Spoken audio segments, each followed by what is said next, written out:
नमस्कार, मी सुहास पवार. मेन मराठी 24 तास मध्ये आपले स्वागत. सर्वसामान्यांचा विश्वास मेन मराठी 24 तास. आमच्या मेन मराठी 24 तासला सबस्क्राइब करा, लाईक करून शेअर करा आणि बेल बटन दाबायला मात्र विसरू नका, कारण आमचे ताजे अपडेट्स आपल्यापर्यंत पोहोचत राहतील. मंत्री संजय राठोड यांची विमुक्त व भटक्या जमाती समाजाच्या राष्ट्रीय नेतेपदी नियुक्ती झाल्याबद्दल यवतमाळमध्ये पारंपरिक पद्धतीने जंगी सत्कार. सविस्तर वृत्त. शिवसेना मुख्य नेते तथा महाराष्ट्र राज्याचे उपमुख्यमंत्री एकनाथ शिंदे यांनी विमुक्त भटक्या व अर्धभटक्या जमाती DNT समाजाच्या सक्षमीकरणासाठी ऐतिहासिक आणि दूरदृष्टीपूर्ण निर्णय घेत राज्याचे मृद व जलसंधारण मंत्री तथा यवतमाळ जिल्ह्याचे पालकमंत्री नामदार संजय राठोड यांची भटक्या विमुक्त जाती जमातीचे राष्ट्रीय नेते म्हणून नियुक्ती केली आहे. या महत्त्वपूर्ण नियुक्तीनंतर यवतमाळ जिल्ह्यासह संपूर्ण राज्यात DNT प्रवर्गातील सर्व घटकांनी प्रचंड आनंद व्यक्त करून निर्णयाचे स्वागत केले आहे. आज शुक्रवारी मंत्री संजय राठोड यांच्या यवतमाळ येथील निवासस्थानी सर्व समाज घटकातील प्रतिनिधींनी एकत्र येत पारंपरिक पद्धतीने त्यांचा सत्कार केला. नामदार संजय राठोड यांच्या निवडीने बंजारा, भटक्या, विमुक्त अशा सर्व समाज घटकांना राष्ट्रीय स्तरावर एक मजबूत आवाज मिळण्याची भावना यावेळी उपस्थित प्रतिनिधींनी व्यक्त केली.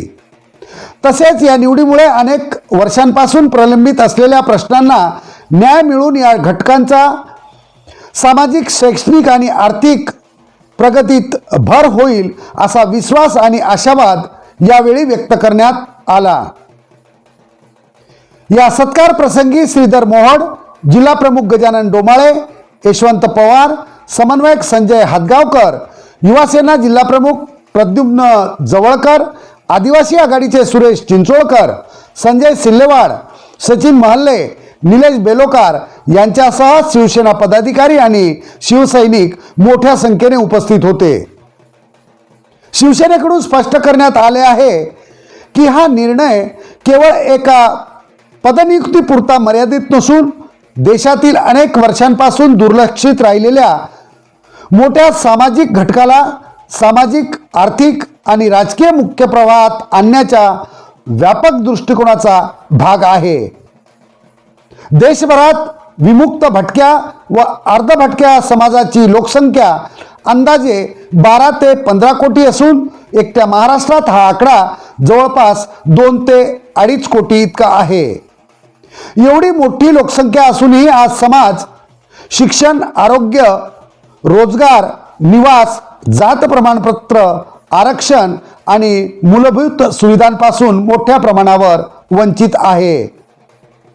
महाराष्ट्रातील DNT प्रवर्गामध्ये बंजारा, लमाण, बेरड, रामोशी, भामटा, कंजारभाट, पारधी, फासेपारधी, टाकणकर व इतर उपगट, वडार, कैकाडी, राजपूत भामटा, गोसावी, नागपंथी गोसावी, बेलदार, गारुडी, घिसाडी, गाडी लोहार, गोल्ला, गोंधळी, गोपाळ, जोशी, कोल्हाटी, डोंबारी, नंदीवाले, वैदू, वासुदेव, बहिरूपी, शिकलगार, शिकलीगर यासह अनेक समाजांचा समावेश होतो. या सर्व समाजांना एकत्रित नेतृत्व आणि एका सक्षम संघटनेची मोठी आवश्यकता होती. उपमुख्यमंत्री एकनाथ शिंदे यांनी या समाजाच्या प्रश्नांची गंभीर दखल घेऊनच ही महत्त्वपूर्ण जबाबदारी राज्याचे मंत्री नामदार संजय राठोड यांच्यावर सोपविली आहे. मंत्री संजय राठोड यांच्या नेतृत्वात आगामी काळात राज्य व देशभरातील DNT समाजाचे संघटन अधिक मजबूत करण्यासाठी व्यापक अभियान राबविण्यात येणार असल्याचेही समजते. प्रत्येक राज्य, जिल्हा व तालुका स्तरावर संघटन उभे करणे, युवक, महिला आणि सुशिक्षित वर्गाला नेतृत्वात संधी देणे तसेच शासन स्तरावरील प्रलंबित प्रश्नांसाठी प्रभावी पाठपुरावा करणे यावर विशेष भर दिला जाणार असल्याचेही समजते. मंत्री संजय राठोड यांची निवड ही कोणत्याही एका विशिष्ट समाजापुरती मर्यादित नसून संपूर्ण विमुक्त भटक्या व अर्धभटक्या समाजाच्या अस्मिता, न्याय, सन्मान आणि उज्ज्वल भविष्यासाठी अत्यंत महत्त्वपूर्ण ठरेल असा विश्वास शिवसेनेला वाटतो. शिवसेनेच्या या निर्णयामुळे DNT समाजामध्ये नवे नेतृत्व उभे राहून समाज अधिक संघटित आणि सक्षम होईल असा ठाम विश्वास संपूर्ण राजकीय आणि सामाजिक स्तरातून व्यक्त केला जात आहे.